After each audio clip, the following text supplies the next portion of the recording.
Ladies and gentlemen, I am today joined by Chhattisgarh's Chief Minister, Mr. Vishnudev Sai, who is in Delhi on a whirlwind tour to attract investments for his summit. This is his first visit to Delhi for an investor summit. Vishnudev Sai ji, namaste. Thank you very much. आपको भी नमस्कार. Thank you very much, आपने इतने व्यस्त schedule में NDTV के लिए time निकाला. जी धन्यवाद. मुझे ये बताइए कि ये इन्वेस्टर समिट के लिए आपकी पहली दिल्ली यात्रा है. अभी आपकी सरकार को 1 ही साल हुआ है आए हुए, तो कैसा रिस्पांस आज की आपकी जो मीटिंग थी उसमें लोगों का रहा? जो लोग इन्वेस्टर्स या जो बड़े उद्योगपति या इंडस्ट्रियलिस्ट लोग आए, किस तरह का रिस्पांस रहा? पिछले 13 दिसंबर को हमारी सरकार का 1 वर्ष पूरा हुआ, जिसको हम लोग जनादेश पर्व के रूप में मनाए. और इस 1 साल में ही हमारी सरकार ने नई उद्योग नीति वर्ष 2024-2023 लॉन्च की है. और इस उद्योग नीति को हमारे जो प्रदेश के उद्योग मंत्री हैं श्री लखनलाल देवांगन जी और उनकी पूरी टीम बहुत मेहनत और बहुत से लोगों से परामर्श करने के बाद ये नीति बनाई है, जिसको लॉन्च कर चुके हैं. और इसके बाद आज पहली बार देश की राजधानी दिल्ली में आज इन्वेस्टर कनेक्ट कार्यक्रम रखा गया था, जिसमें करीब उद्योग जगत के 150 से ज़्यादा उद्यमी शामिल हुए थे. और हमारी सरकार की पूरी टीम, हमारे साथ हमारे प्रदेश के उद्योग मंत्री श्री लखनलाल देवांगन जी, हमारे प्रदेश के सीएस, मुख्यमंत्री के प्रमुख सचिव, उद्योग विभाग के सचिव और सारे अधिकारी उपस्थित थे. 2 उद्योगपति भी छत्तीसगढ़ से आए थे, बहादुर अली और पंकज साडा जी, और उन्होंने भी अपना एक्सपीरियंस शेयर किया. और हमारे अधिकारी बहुत विस्तार से नई उद्योग नीति उद्योगपतियों के सामने में रखे और छत्तीसगढ़ प्रदेश के विषय में भी बहुत विस्तार से हमारे अधिकारी बात को रखे.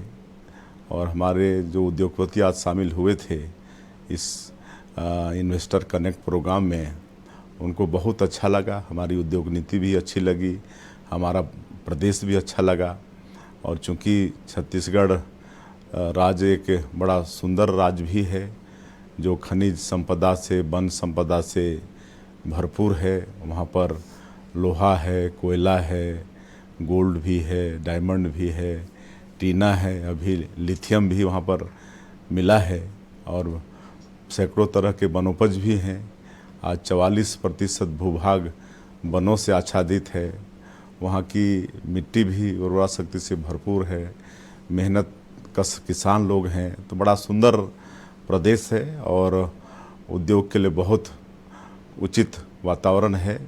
और हमारे जो उद्योगपति आज आए थे बहुत प्रभावित हुए हैं. और हम लोगों ने आग्रह किया उनसे छत्तीसगढ़ आने के लिए और छत्तीसगढ़ में इन्वेस्ट करने के लिए. वैसे मैं यहाँ ये अपने दर्शकों को बताता चलूँ कि मुख्यमंत्री ज़रूर दिल्ली पहली बार इन्वेस्टर समिट के लिए आए होंगे, लेकिन अदरवाइज़ यहाँ आप केंद्रीय कैबिनेट का भी हिस्सा रहे हैं.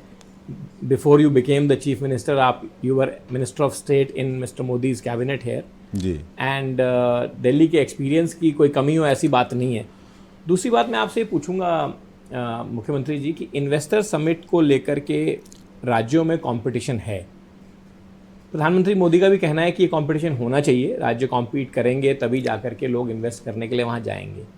तो ऐसी स्थिति में छत्तीसगढ़ जो है, जो कि एक तरह से हार्ट ऑफ इंडिया है, हिंदुस्तान का दिल है जी, उसकी क्या एडवांटेजेस हैं? आप क्या ऐसा दे सकते हैं? क्योंकि कुछ डिसएडवांटेजेस हैं उस स्टेट की, जिसके बारे में मैं आपसे भी बात करूंगा, लेकिन एडवांटेजेस क्या हैं जिसके चलते उद्योगपतियों को आपके स्टेट में आके इन्वेस्ट करना चाहिए? देखिए, जैसे मैंने कहा कि छत्तीसगढ़ खनिज संपदा, वन संपदा से भरपूर है.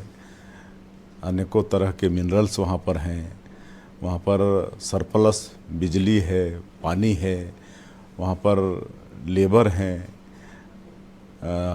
और बड़ी बात यह है कि जो नई उद्योग नीति है उसमें हम लोग सिंगल विंडो सिस्टम लागू किए हैं, जिसमें उद्योगपतियों को परेशानी नहीं होगी, समय का बचत होगा। एक जगह आवेदन करेंगे तो उनकी आवश्यकता के सारे कागजात उनको मतलब उपलब्ध हो जाएंगे। और उसमें महिला उद्यमी, एसटी, एससी, दिव्यांगजन, हमारे रिटायर आर्मी के लोग, अग्निवीर के रिटायर लोग, ऐसे लोगों को रियायत दिए हैं। और उसमें जो 1000 करोड़ और उससे ज़्यादा इन्वेस्ट करेगा और अपने उद्यम में 1000 लोगों को रोज़गार देगा, उनको और विशेष तरह की सुविधा देंगे। और जो हमारा बस्तर इलाका है जो ट्राइबल बाहुल्य है, और वहाँ पर अगर कोई उद्यम खड़ा करेगा तो उनको और रियायत देंगे। इस तरह की बहुत सारी सहूलियतें नई औद्योगिक विकास नीति में है। तो ये सब निश्चित रूप से उद्यमियों को आकर्षित करने वाली हमारी नीति है। एक और चैलेंज जो जिसको आपकी सरकार काफ़ी काम करती रही है वो ये है कि छत्तीसगढ़ में कई इलाकों में रेल लाइनों का बड़ा विस्तार करने की ज़रूरत है, और आप लोग रेल मंत्रालय को इस बारे में लिखते भी रहे हैं। कुछ नई रेल परियोजनाओं पे वहाँ काम भी हो रहा है जी। और एयर कनेक्टिविटी वगैरह पे भी आपने काम किया है, जैसे जगदलपुर के हवाई अड्डे को पूरी तरह से डेवलप करने की कोशिश है इसी तरह से। और रायपुर के एयरपोर्ट की तो, विवेकानंद एयरपोर्ट को तो इंटरनेशनल एयरपोर्ट बनाने की डिमांड चलती रहती है, बात होती रहती है जी। तो आपको क्या लगता है कि अभी आप कनेक्टिविटी में सुधार का जो काम है वो कितने समय में पूरा कर पाएंगे? बिकॉज कनेक्टिविटी मुख्यमंत्री जी एक ऐसी चीज़ है जो कि उद्योगपतियों को सबसे ज़्यादा चाहिए होगी अगर उनको इन्वेस्ट करना है तो। देखिए, जब से हम लोग सरकार में आए हैं, और सौभाग्य की बात है कि अभी डबल इंजन की सरकार है, और अब हम लोग अपनी मांग को भारत सरकार के सामने में ला रहे हैं। तो भरपूर आशीर्वाद माननीय प्रधानमंत्री जी का भी और भारत सरकार का भी मिल रहा है। सभी विभागों में हम लोगों को जो हमारी समस्या है उस पर गंभीरता से सुना जा रहा है। अभी रोड कनेक्टिविटी के लिए इस 1 साल के अंदर में 20,000 करोड़ रुपया से ज़्यादा हमारे जो भारत सरकार के सड़क परिवहन मंत्री आदरणीय श्री नितिन गडकरी जी, उन्होंने स्वीकृत किया है, जिसमें नए नेशनल हाईवे भी हैं, कुछ जो बस्तर इलाके का रोड है उसका चौड़ीकरण का भी है, रायपुर जैसे शहर में ओवर ब्रिज का भी है। तो इस तरह से 20,000 करोड़ उन्होंने दिया है। और रेलवे के क्षेत्र में भी नई नई रेल परियोजनाओं के लिए और दोहरीकरण के लिए, ये सब के लिए भी जितना पैसा पहले कई वर्षों में नहीं मिला, उतनी राशि पिछले 1 वर्षों में मिला है। सिविल एविएशन के क्षेत्र में भी काफ़ी काम हो रहा है। वहाँ पर हम लोग जो अपना राजधानी का एयरपोर्ट है रायपुर, उसको इंटरनेशनल एयरपोर्ट के लिए मांग किए हैं, उस पर भी हम लोग को आश्वासन मिला है। फिर आपका रायपुर से जगदलपुर जो बस्तर क्षेत्र को जोड़ता है, वहाँ पर हवाई सुविधा शुरू हो गई है। बिलासपुर जो हमारे प्रदेश की न्यायधानी है, वहाँ से भी हवाई यात्रा शुरू हो गई है। अभी पिछले 19 दिसंबर को अंबिकापुर से भी हवाई यात्रा शुरू हो गई है। तो इस तरह से एयर कनेक्टिविटी के क्षेत्र में भी काफ़ी काम हो रहे हैं। बाकी सभी विभागों में भारत सरकार का बहुत आशीर्वाद मिल रहा है, और हमको पूरा भरोसा है कि बहुत जल्दी हर क्षेत्र में तेज़ी से विकास करेंगे। मुख्यमंत्री जी, एक तो इंडस्ट्री की बात है, इंडस्ट्री लगाने के लिए इंडस्ट्री के कई सारे अपने आपस के कॉन्फ्लिक्ट भी होते हैं कि पोल्यूशन होगा, नॉन पोल्यूटिंग इंडस्ट्री होगी, इस तरह की। लेकिन एक छत्तीसगढ़ की जो धरोहर है या एडवांटेज है, उसमें कोई पोल्यूशन नहीं है, उसमें सिर्फ कनेक्टिविटी चाहिए आप लोगों को जी। उसके बारे में अभी गृह मंत्री अमित शाह ने भी कहा, वहाँ जब गए थे तो अमित शाह जी ने कहा कि छत्तीसगढ़ में नक्सली समस्या खत्म हो तो कश्मीर से ज़्यादा लोग यहाँ टूरिज्म के लिए आएँ, इतना सुंदर है। ऐसा उन्होंने अपनी भाषण में अभी हाल फिलहाल में ही गए थे वहाँ पे। और टूरिज्म एक ऐसा सेक्टर है मुख्यमंत्री जी, आप मेरी बात से अग्री करेंगे मुझे लगता है, कि जहाँ पे सिर्फ और सिर्फ अगर थोड़ा इंफ्रास्ट्रक्चर डेवलप हो जाए और कनेक्टिविटी हो जाए और सिक्योरिटी हो जाए तो किसी भी तरह के पोल्यूशन के बिना, किसी भी तरह के और ज़मीन के विस्थापन के बिना, लैंड एक्वायर करे बिना बहुत सारा काम हो सकता है। तो टूरिज़्म को लेकर के आपकी सरकार क्या कर रही है और क्या चाहेगी आगे बढ़ाना टूरिज्म को लेकर सरकार, और उसके लिए पब्लिसिटी भी एक बड़ी चीज़ है जिसकी आपको ज़रूरत पड़ेगी। जी, छत्तीसगढ़ में टूरिज्म के क्षेत्र में बहुत संभावनाएं हैं। आपका जैसे आपने कहा कि हमारे आदरणीय गृह मंत्री जी बस्तर के विषय में चर्चा किए हैं, उन्होंने बिल्कुल सत्य कहा है। बस्तर ऐसा सुंदर जगह है जहां नक्सली समस्या दूर हो जाए, जो कि होने वाली है। आने वाला 2026 मार्च को हमारे आदरणीय गृह मंत्री जी ने संकल्प लिया है नक्सलवाद को ख़त्म करने का, और हम लोग जिस मुस्तैदी के साथ लड़ रहे हैं, हमारे सुरक्षा बल लड़ रहे हैं, मुझे पूरा भरोसा है कि हमारे गृह मंत्री जी का संकल्प पूरा होगा। उसके बाद हमारा बस्तर पूरा स्वर्ग हो जाएगा। वहाँ पर अच्छे अच्छे वाटरफॉल हैं। वहाँ का जो चित्रकूट का वाटरफॉल है, जिसको एशिया का नियाग्रा फॉल से तुलना करते हैं, और भी अनेकों वाटरफॉल हैं। कई वहाँ धार्मिक स्थल हैं। भगवान राम अपने वनवास काल के 14 वर्षों में 10 वर्षों तक उस क्षेत्र में बिताए। तो वहाँ माता सबरी का भी आश्रम है, जहाँ भगवान राम ने जूठे बेर खाए थे, और अनेकों उधर गुफा वगैरह हैं। उसी तरह से हमारा सरगुजा संभाग भी है। सरगुजा संभाग में भी पर्यटन के क्षेत्र में अपार संभावना है, और सरकार उस पर ध्यान भी दे रही है। अभी हम लोग पर्यटन को उद्योग का दर्जा भी दिए हैं। और एक चीज़ और मुझे बताते हुए गौरव हो रहा है कि जो विश्व पर्यटन संस्था है, उन्होंने अभी 60 कंट्री में 20 गाँवों का चयन किया है, जिसमें हमारा छत्तीसगढ़ का एक गांव धुड़मारास, वो भी मतलब सेलेक्ट हुआ है। ये गौरव की बात है। अब विश्व पर्यटन संस्था का भी निगाह छत्तीसगढ़ पर्यटन की ओर है, और भारत सरकार से भी पर्यटन के क्षेत्र में काफ़ी हम लोगों को पैसे मिल रहे हैं। निश्चित रूप से आने वाले समय में ये जो पर्यटन, जिसमें कोई प्रदूषण भी नहीं होता है, आपने सही कहा कि खाली कनेक्टिविटी की आवश्यकता होती है। और मैं बता चुका हूँ कि डबल इंजन की सरकार में रहने के बाद 1 साल में बस्तर क्षेत्र में भी काफ़ी रोड कनेक्टिविटी, एयर कनेक्टिविटी और रेल कनेक्टिविटी तीनों में विस्तार हुआ है, और इसमें अधिकांश लोगों को रोज़गार भी मिलता है। इस पर सरकार की पूरी चिंता है। तो आपने ये जिस गांव का अभी जिक्र किया मुख्यमंत्री जी, इसका मेंशन किया आपने, इसमें क्या खास बात है? क्यों वर्ल्ड टूरिज्म संस्थान ने इसको चुना है? क्या ऐसी खास बात है? अब देखिए, अभी हम भी उस गांव में पहुंचे नहीं हैं, और ज़रूर पहुंचेंगे। लेकिन ये है कि वो हेरिटेज, वहाँ पर हेरिटेज गांव है वो, और इस नाते उसका सिलेक्शन हुआ है। हम जल्दी ही उस गांव में पहुंचेंगे। और ये बताइए मुख्यमंत्री जी कि बाकी जो आपके टूरिज़्म के रास्ते में एक बड़ा रोड़ा आएगा, वो आएगा ये कि पुरानी छवि जो छत्तीसगढ़ की है वो नक्सलवाद से जोड़कर देखी जाती है। कुछ लोग बस्तर के इलाके को पहले नक्सलगढ़ भी बोलते थे। अभी आप कह रहे हैं मुख्यमंत्री, इन्होंने गृह मंत्री जी ने भी अभी कहा कि 2026 तक हम उसका सफाया कर लेंगे। लेकिन आप वहाँ के लोकल नेता हैं, ट्राइबल नेता हैं, बड़े नेता हैं, आपने ज़मीन से जुड़ के बड़ा लंबा सफ़र एक तय किया है। आपको लगता है कि ये रियलिस्टिकली संभव है कि 2026 तक आपकी सरकार नक्सलवाद का सफाया कर लेगी? ऐसे दावे पास्ट में बहुत हुए हैं मुख्यमंत्री। मुझे पूरा भरोसा है, और आप ये भी स्वीकार करेंगे कि जिस तरह की लड़ाई पिछले 1 वर्षों में छत्तीसगढ़ की सरकार और हमारे सुरक्षा बल लड़े हैं, तो उससे आपको भी ये विश्वास होता होगा कि संभव हो जाएगा। और हम लोग को सिर्फ मतलब नक्सलियों को गोली से मारने की बात नहीं कर रहे हैं, उनको आह्वान कर रहे हैं कि आप विकास के मुख्यधारा से जुड़िए और एक गोली बारूद की भाषा को छोड़िए। तो उसका भी असर हो रहा है। आज 1 वर्षों में 1,500 से ज़्यादा नक्सली या तो आत्मसमर्पण किए हैं या उनकी गिरफ्तारी हुई है, और हम लोग उस क्षेत्र में विकास की भी बात कर रहे हैं।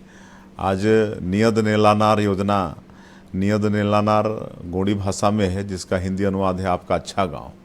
और इस योजना के माध्यम से जो 5 जिले हैं और जो संवेदनशील गांव हैं, वहाँ सब जगह हम लोग सरकार की योजनाओं को पहुंचा रहे हैं। इसके पहले वहां पर विकास पहुंचती नहीं थी, लेकिन इस योजना के माध्यम से लगातार वहाँ सड़कें बना रहे हैं, घरों में बिजली पहुंच रही है, घरों में नल द्वारा पानी पहुंचा रहे हैं, वहाँ स्कूल बंद पड़े थे उनको खुलवा रहे हैं, अस्पताल खुलवा रहे हैं, वहाँ राशन पहुंच रहा है, राशन कार्ड बन रहे हैं। अभी माननीय गृह मंत्री जी भी मतलब होके आए तो वहाँ स्कूल का विजिट किए, आंगनबाड़ी का विजिट किए, एक राशन दुकान का भी विजिट किए और लगातार सुरक्षा कैंप खोले जा रहे हैं। 37 से ज़्यादा सुरक्षा कैंप अभी एक खुल चुके हैं 1 वर्षों में, उसके पहले और खुले हैं। और सुरक्षा कैंप जहाँ भी खुल रहे हैं उसके 5 किलोमीटर रेडियस में जितने भी गांव आते हैं वहाँ से नक्सली भाग जाते हैं और वहाँ पर अपने सुरक्षा बलों का कब्जा हो जाता है। तो इस तरह से मुझे पूरा भरोसा है कि मार्च 2026 तक निश्चित रूप से हम लोग नक्सलवाद का खात्मा करने में सफल होंगे और लगातार जो पीड़ित लोग हैं, जो आत्मसमर्पित नक्सली हैं, उनके लिए हम लोग बेहतर करने का प्रयास कर रहे हैं। हम लोगों ने भारत सरकार से गुहार लगाया था कि इनके लिए अलग से आवास की व्यवस्था हो और आपको बताते हुए गौरव हो रहा है कि 15,000 प्रधानमंत्री आवास इनके लिए अलग से भारत सरकार हमारे गृह मंत्री जी ने स्वीकृत कराया है। तो इस तरह से सारी सुविधा, उनका स्किलिंग का भी हम लोग चिंता कर रहे हैं कि जो आत्मसमर्पण किए हैं उनको मतलब स्किलिंग करा के कोई ना कोई रोज़गार से उनको जोड़ने का काम करेंगे ताकि उनका भविष्य आगे ठीक रहे। और नौकरी भी दे रहे हैं। 4th क्लास में जो पीड़ित परिवार हैं, उनके जो पढ़े लिखे बच्चे हैं, उनको नौकरी देने का भी काम कर रहे हैं। इस तरह से सरकार उनके लिए बिल्कुल चिंतित है। अभी एक बस्तर ओलंपिक खेल हुआ जिसमें 1,65,000 18 से लेकर 45 साल के जो युवा उन्होंने पंजीयन कराया और वो खेल में भाग लिए, जिसमें महिलाओं की संख्या आधी थी।